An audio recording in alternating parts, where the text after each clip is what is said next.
So we have these two members. It doesn't even say whether it's moving or not. It's important, like it changes the answers whether it's moving or not. Where in the process do the answers change based on angular velocities of the bodies?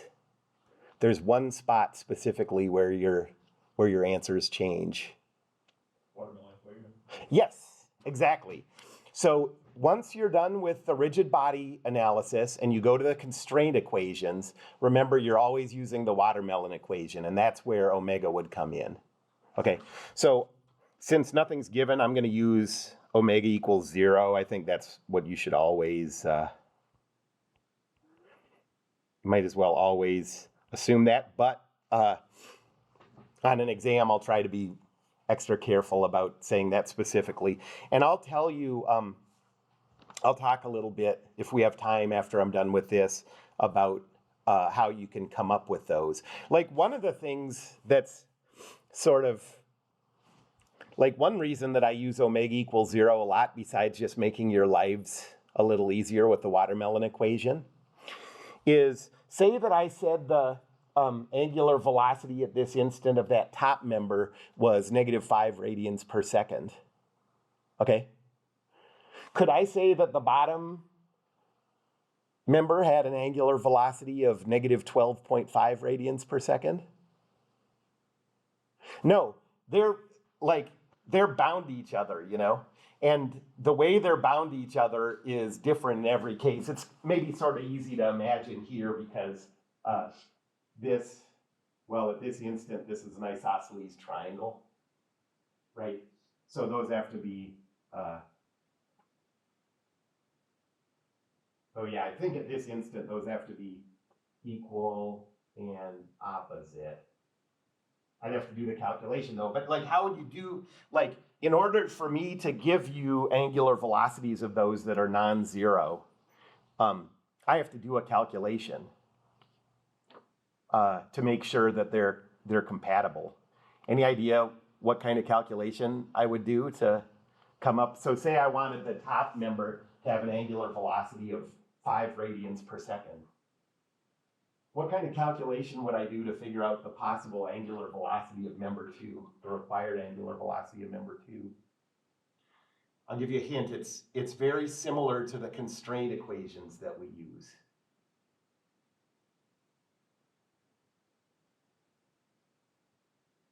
What I would do is I would say, just like the constraint equation at this pin says the acceleration at this location according to this member has to be equal to the acceleration at that pin location according to this member, right? That's how the constraints work. I would do the same thing with the velocities, okay? And the velocity of that point, we'd use that equation, that omega cross r, and I'd say the velocity according to this member is equal to the velocity according to this member, and that would let us solve for the angular velocity of that second body, okay? But 0 always works. Well, in a way, I mean, it's so obvious you don't even think of it as a constraint, but obviously, like I have to do some kind of calculation in order to make these parts match up, to make them meet at the same location. You could also think of that as a constraint equation, and you do it, you sort of do that the same way. Wanted to find I1 instead. Would you just carry that through as a variable? Yeah, so you would go like, okay, so I'm gonna have to name these anyway, so let's name them. So let's call this body 1, body 2. And I'll call the joints A, B, C, and then D is where we're gonna calculate that acceleration.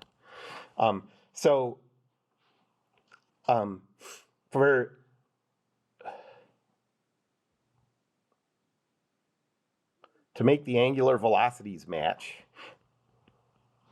this isn't something I'm ever going to make you do on homework or tests, but it's, in a way, I think it helps you understand better what's going on here. So according to member 1,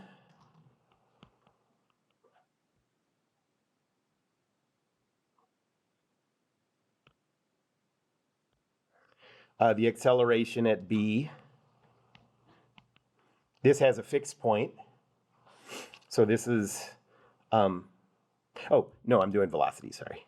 Velocity at B is equal to omega cross R. Okay? Let's call it omega 1 R1. And I'll draw R1.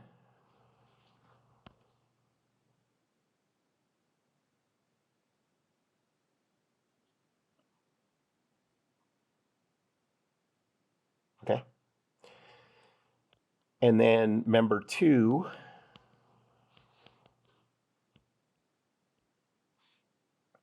the velocity at that point B, so omega 2 cross R2, and R2 goes from, so this one doesn't have a fixed point, so we have to use relative motion, and this is going to be R2.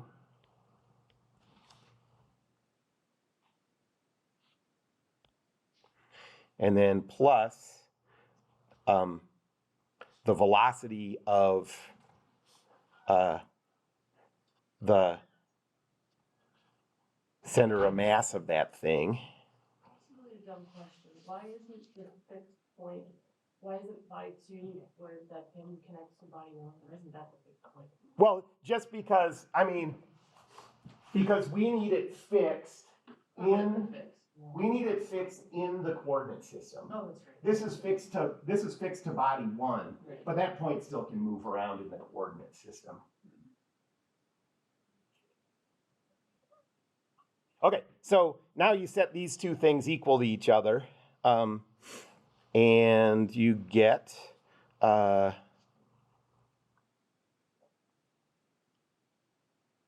2.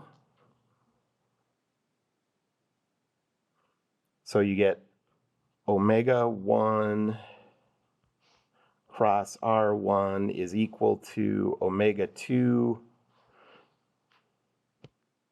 cross R2 plus V2.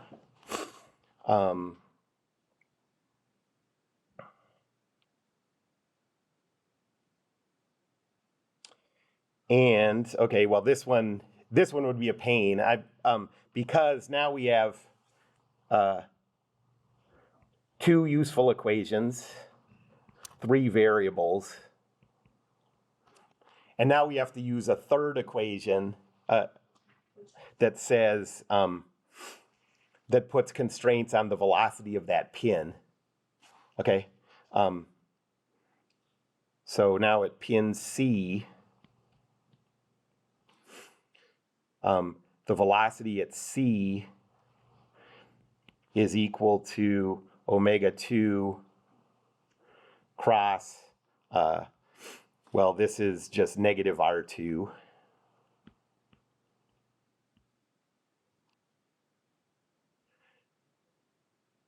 And now set the y component equal to 0.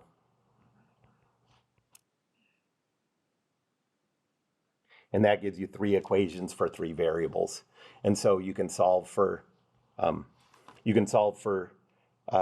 velocity of the center of mass and the angular velocity of that body.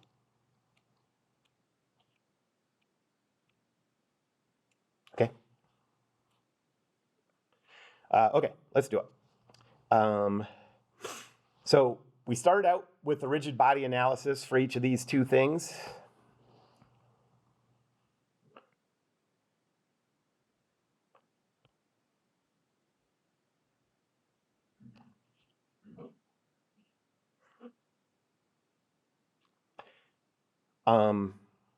So does body 1 have a fixed point? Yes. And so the about point is going to be at A. And so now our mass moment of inertia about that point A is 1/12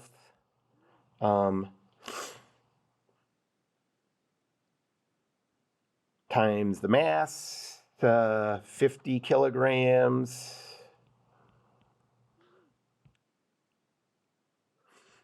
times, this just gives length, so that means we're assuming that, we're neglecting the width, times 3 squared.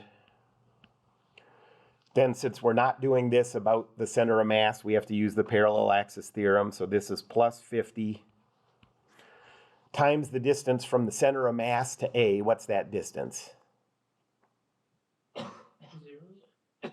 From the center of mass of the body, which is B, to A, is half of the length, so 1.5 squared.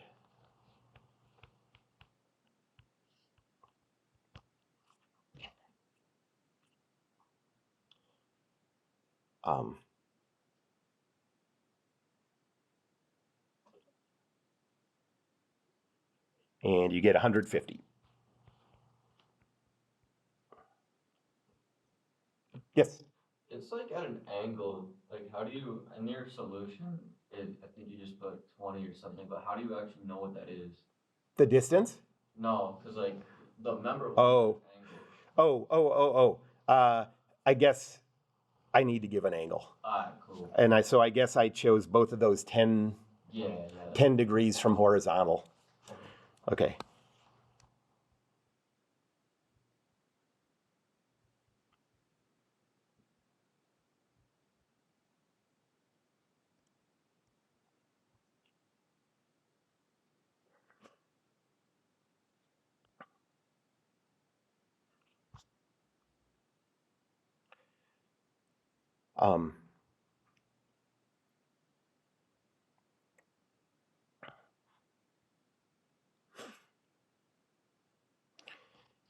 Now the free body diagram.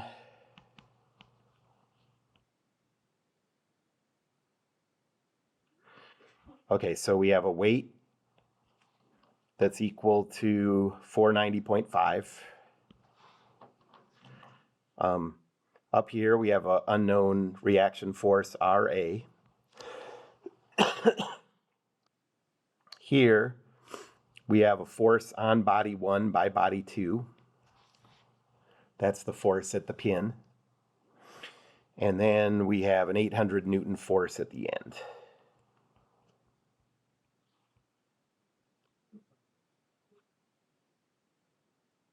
Any questions about the free body diagram?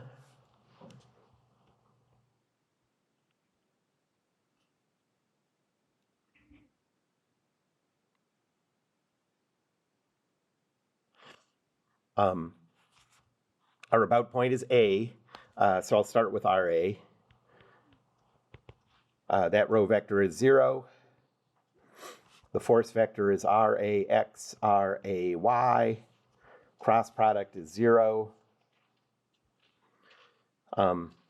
Then F12. That row vector, so we're going from A to where that force is applied. We're assuming that angle is 10 degrees below horizontal. So that's 1.5 times cosine and sine of negative 10.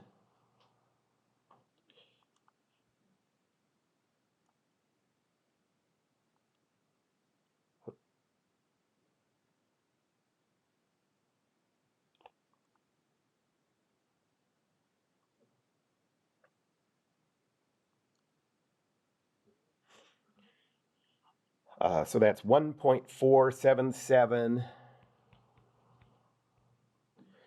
negative 0.260.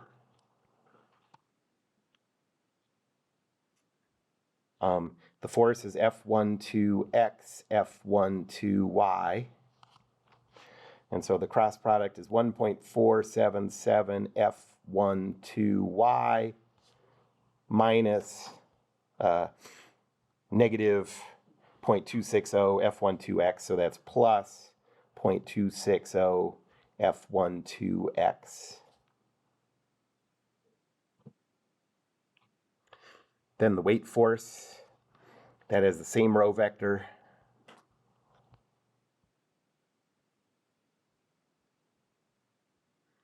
The force is 0, negative 490.5.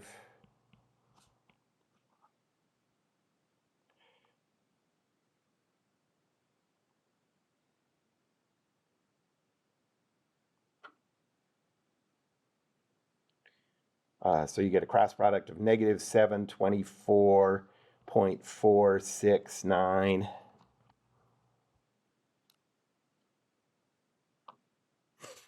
And then last is the 800.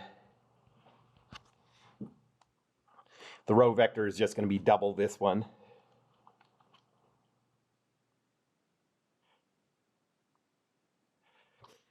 So that is 2.954. Negative 0.521. The force is 0, negative 800.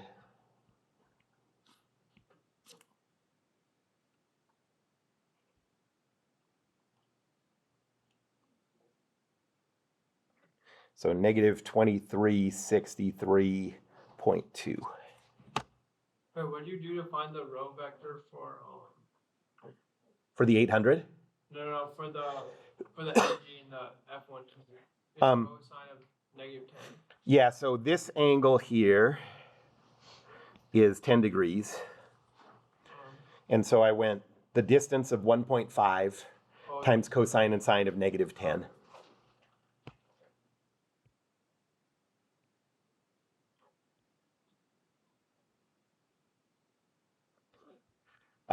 Do we need Newton's second law for this one? Nope. So just go straight to rotational Newton's second law. I'm going to just reorder these. So I get 0.260 F12x plus 1.477 F12y. And then I'll move the constants to the other side.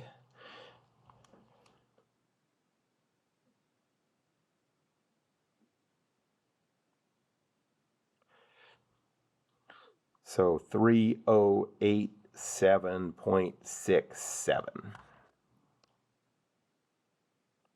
And that's our first equation. Where's your angular velocity and moment of inertia? Oh, son of a. Man, that's dangerous. If you've taken statics, it gives you that very bad habit, and you are right. So what I did is in statics, you have no angular acceleration, so you're just setting that stuff equal to 0. In dynamics, you have to set it. Okay, so yes, thank you. That would have screwed things up really badly. So 0.260 F12x plus 1.477 F12y. Okay, this time I'm going to write it all out. 3.87.67 is equal to 150 alpha 1. And now if we rearrange that, 0.260 F12x plus 1.477 F12y minus 150 alpha 1 is equal to 3087.67. That's our first equation. Okay, we have one equation, 3 variables, so we can't solve anything yet. One thing, I've pointed this out once before, but I want to keep pointing it out. If you're counting variables and equations, and you count them off of the table,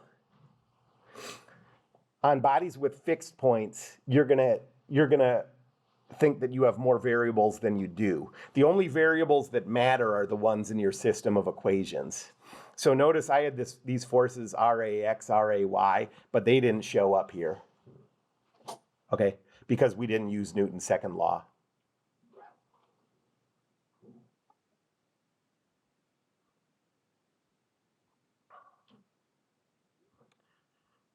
Okay, so now body 2.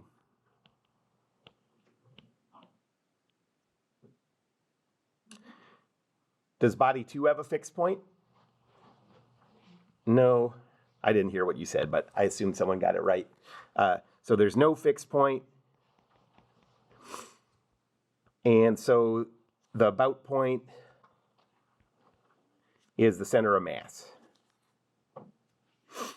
And so the moment of inertia about the center of mass is 1/12 times the mass of 25 kilograms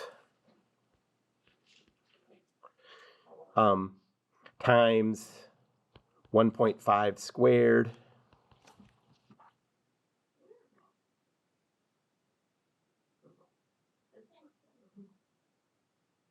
and that is 4.6875.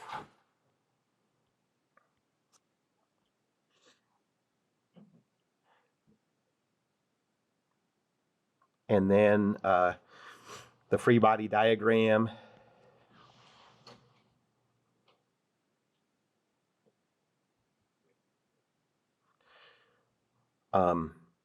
We have a weight force that acts at the center. So that's 25 times 9.81. 245.25.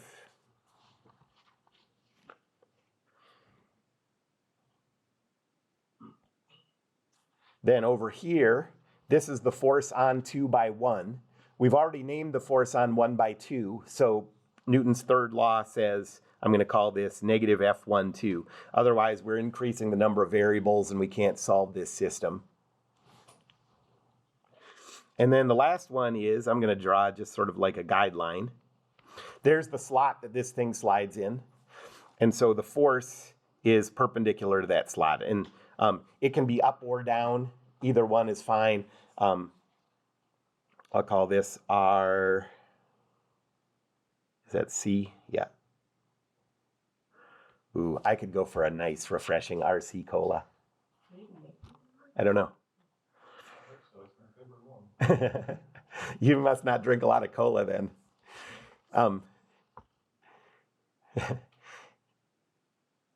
Okay, let's see. Everybody good with those forces?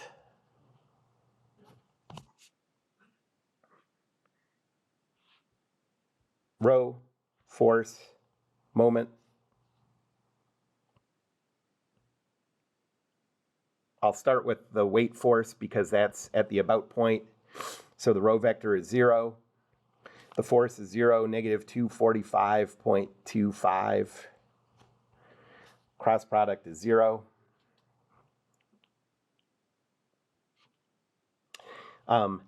Then I'll go to negative F12. What's the distance from the center of mass to that force?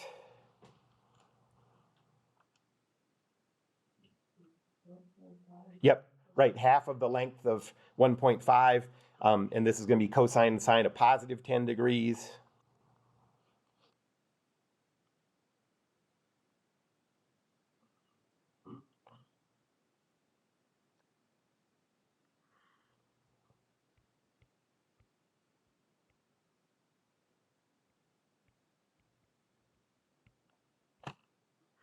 The force is negative F12x, negative F12y. And the cross product is negative 0.739 F12y plus 0.130 F12x.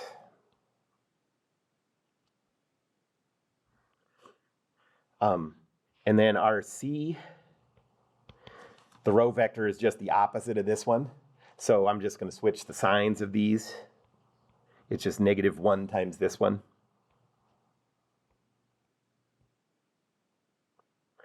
You could also do it as 0.75 times cosine and sine of 190 degrees.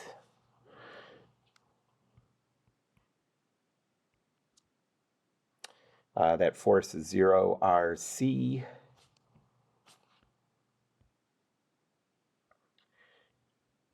And you get negative 0.739 RC. Do we need Newton's second law for this one? No fixed point, so we do. And so I'm going to say negative f12x, negative f12y, plus 0rc,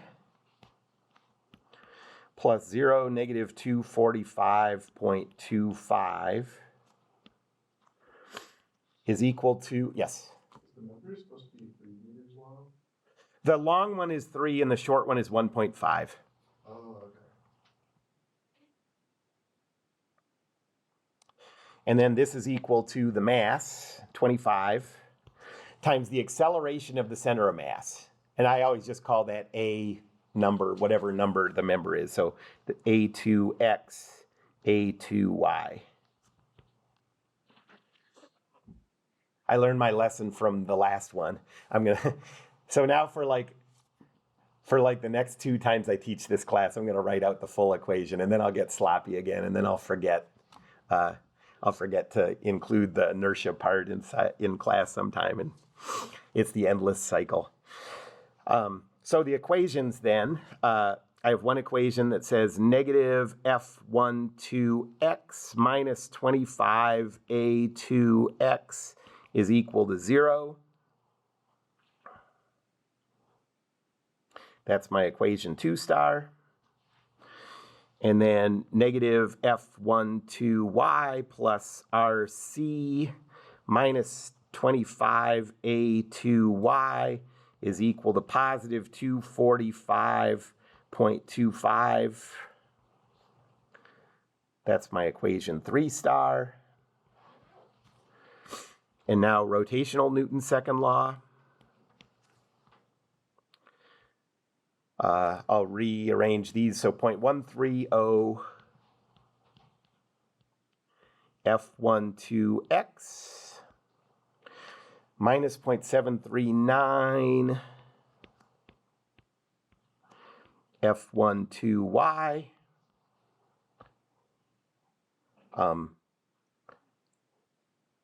minus 0.739 rc is equal to this moment of inertia, 4.6875 alpha 2. And so rearrange this.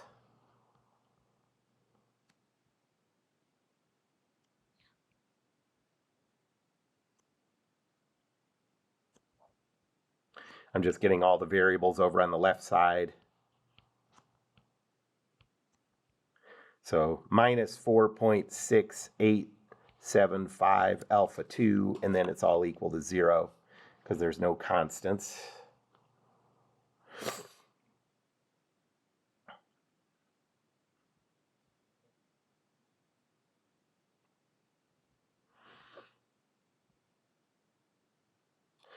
Okay, so now we have 4 equations. How many variables do we have? F12, that's 2 variables. A2, that's 4 variables.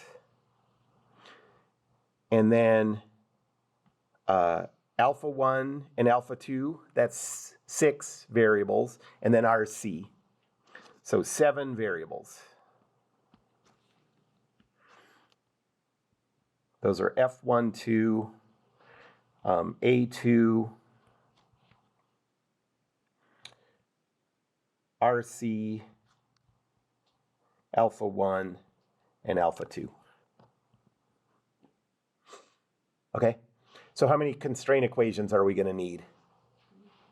3 constraint equations. And it's kind of amazing, like magic at first, that's exactly the number of, you don't have to do constraint equations until they stop. This is exactly the number of constraint equations available to us. We have a full vector of constraint equations at B because we're setting those accelerations equal to each other. Okay, so that's 2. We need one more. And the third one comes from the fact that the y component of acceleration at c is 0. Okay? It's not really magic. Why does it work? Anybody have a vague idea why this works? Or a clear, incisive idea why this works? Well, remember that these variables, a lot of these variables are coming from forces, and those forces are constraints on the way this thing can move. You know, if there wasn't this vector of forces F1, 2 going on, then this thing could fly apart. You know, and so we wouldn't have that acceleration constraint. And if there wasn't this vertical acceleration, if there wasn't that vertical force applied by the slot here, this thing would be able to have a vertical acceleration. So there's a one-to-one correspondence between those reaction forces and the acceleration constraints they provide. Okay.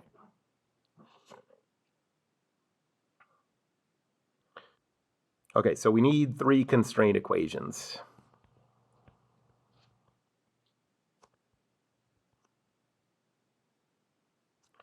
The first one, I just always do any ones where the members are pinned together. I always do those first. I guess it's just a habit. There's no real reason for that, but all of these problems are going to have one of those at least. So let's start with the constraint at B.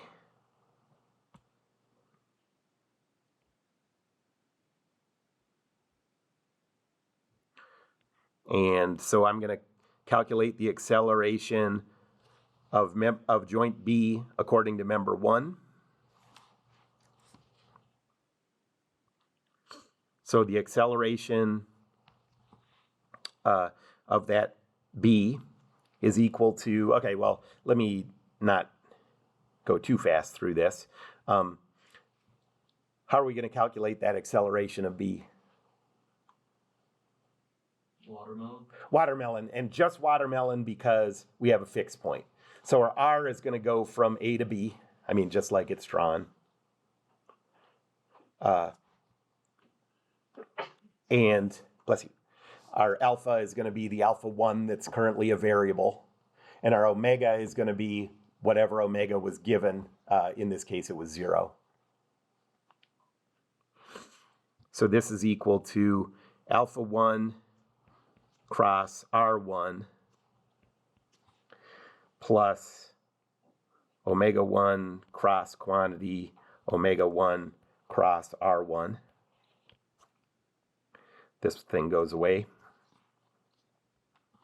Our alpha 1 is 0, 0, alpha 1.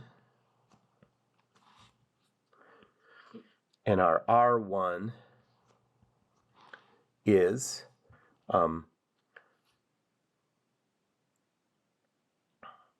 this thing. Nope, I have to go up one higher. This thing, 1.477 negative 0.260.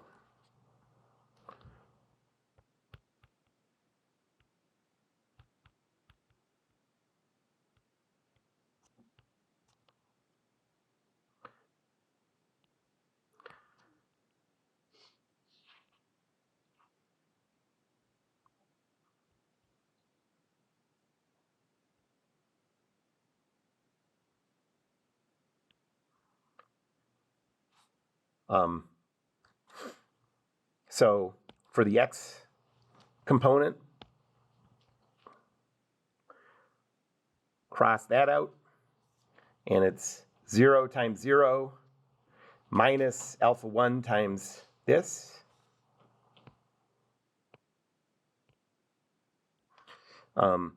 So that is 0.260 alpha 1. Then for the y component, cross these out. 0 times 0 minus this times this.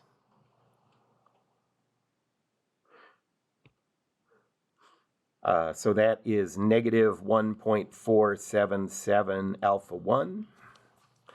And then z is 0.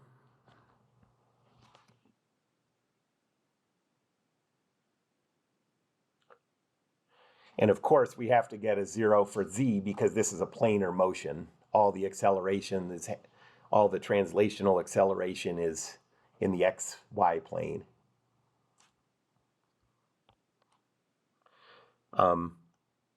Sorry, are you Yeah. sure that's negative? Because when I put in my calculator. No, I'm not.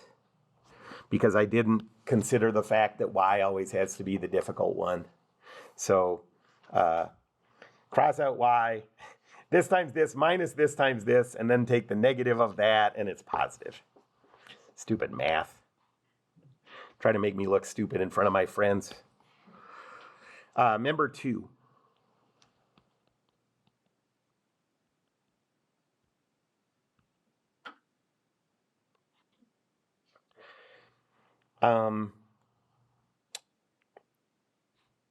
So now for member 2, the acceleration, do we need to use relative motion for this? Yes, because there's no fixed point. So the acceleration of B relative to the ground is equal to the acceleration of B relative to the center of mass plus the acceleration of the center of mass relative to the ground. Well, we've already given this a different name. That's A2. And this is the watermelon equation.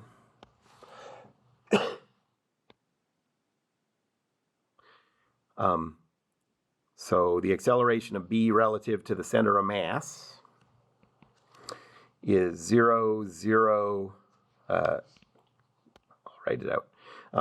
So alpha 2 cross R2 plus omega 2 cross quantity omega 2 cross R2. This term goes away.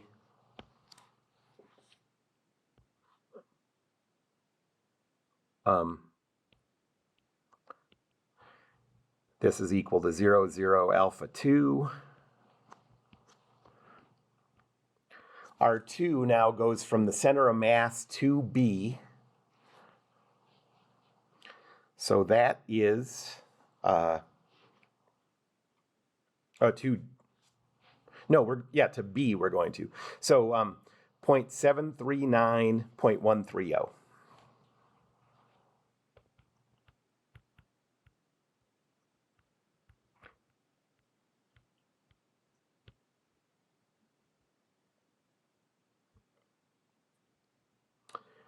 And so the acceleration of B relative to the center of mass is 0, 0 alpha 2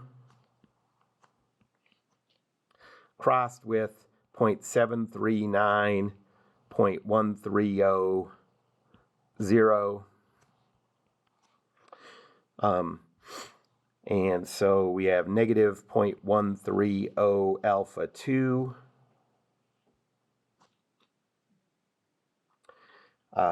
Positive 0.739 alpha 2 and 0. Now add on the relative motion part, and you get that the acceleration of B relative to the ground is negative 0.130 alpha 2 plus A2x, 0.739 alpha 2 plus A2y, 0.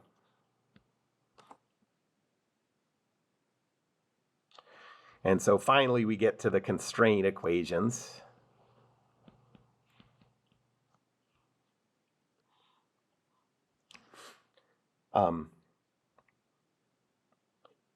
And they say 0.260 alpha 1 is equal to negative 0.130 alpha 2 plus A2x. And the second equation says 1.477 alpha 1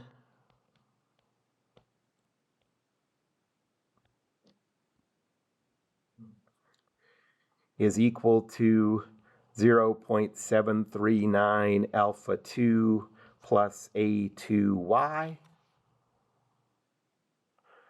Now I'm going to put this in a form where I can use reduced row echelon form, so I'll change this to 0.260 alpha 1 plus 0.130 alpha 2 minus A2x. Freeze.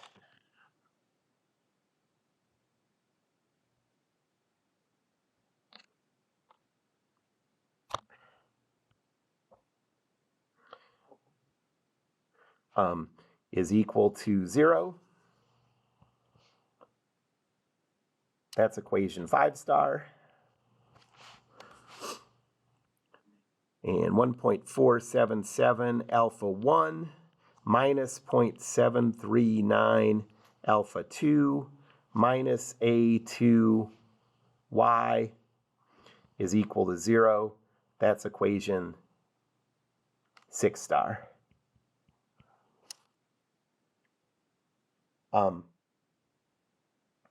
Can we finally solve this stupid system of equations? No, we need one more. Or We- would you put a 2 before the A2y? Did you mean to do that? No. Oh my God. I shouldn't have taken so much morphine this morning.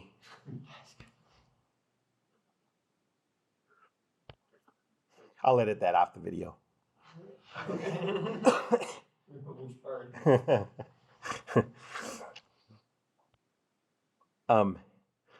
Okay, well, we have one more. I'm going to do this. We're going to get this one equation done before class ends. We have one more equation to get to. That equation says no acceleration.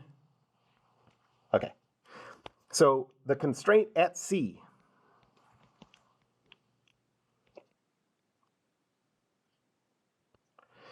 says no acceleration at C perpendicular to the slot. In our case, in this case, we're lucky that slot is just horizontal, so that means no y component of acceleration. So we just need an expression for the acceleration at that joint C.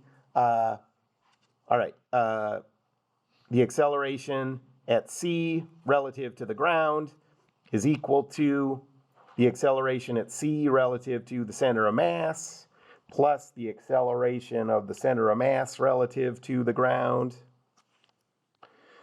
We already have a name for this. It's A2. This is the watermelon equation. The acceleration of C relative to the center of mass is 0, 0, alpha 2, crossed with the R vector here is negative 0.739, negative 0.130.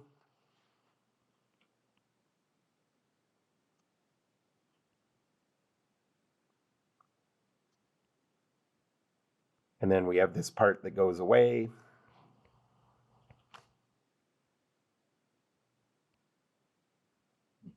Because the omegas are 0. And so the acceleration of C relative to the center of mass is positive 0.130 alpha 2,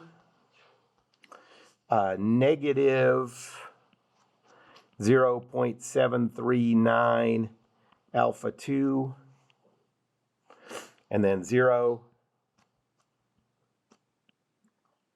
So the acceleration of C relative to the ground is 0.130 alpha 2 plus A2x, negative 0.739 alpha 2 plus A2y. And so our constraint equation says, so this one can be non-zero, but this one is 0.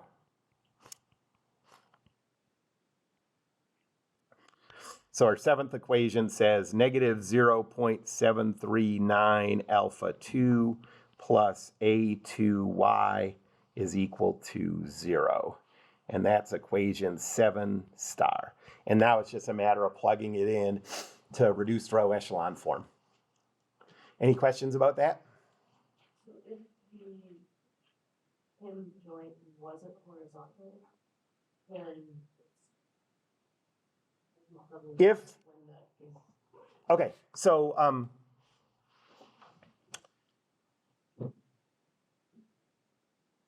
if you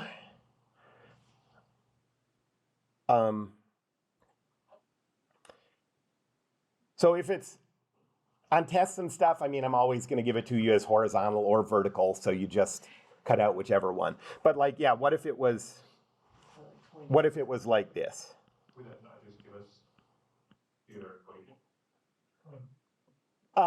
What you have to do is you'd have to say, okay, something perpendicular to this slot is 0. So you take the dot product of this red unit vector with your acceleration and set it equal to 0. Okay.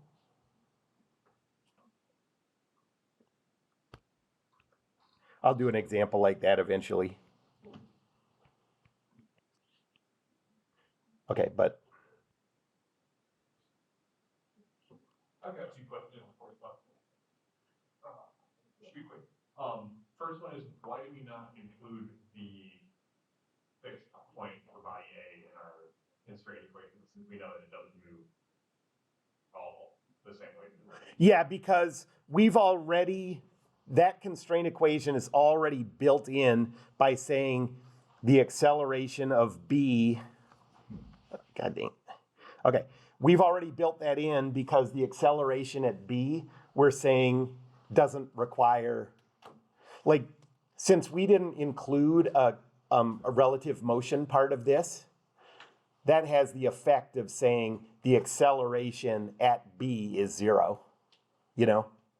Does that make sense? Do you understand what I'm saying? Okay. Second question is, I know we talked about it in statics, I don't know, I got brought up in this, but yeah, factoring out the variable from the, two-vector cross product, so you can do it calculator. Oh, yeah.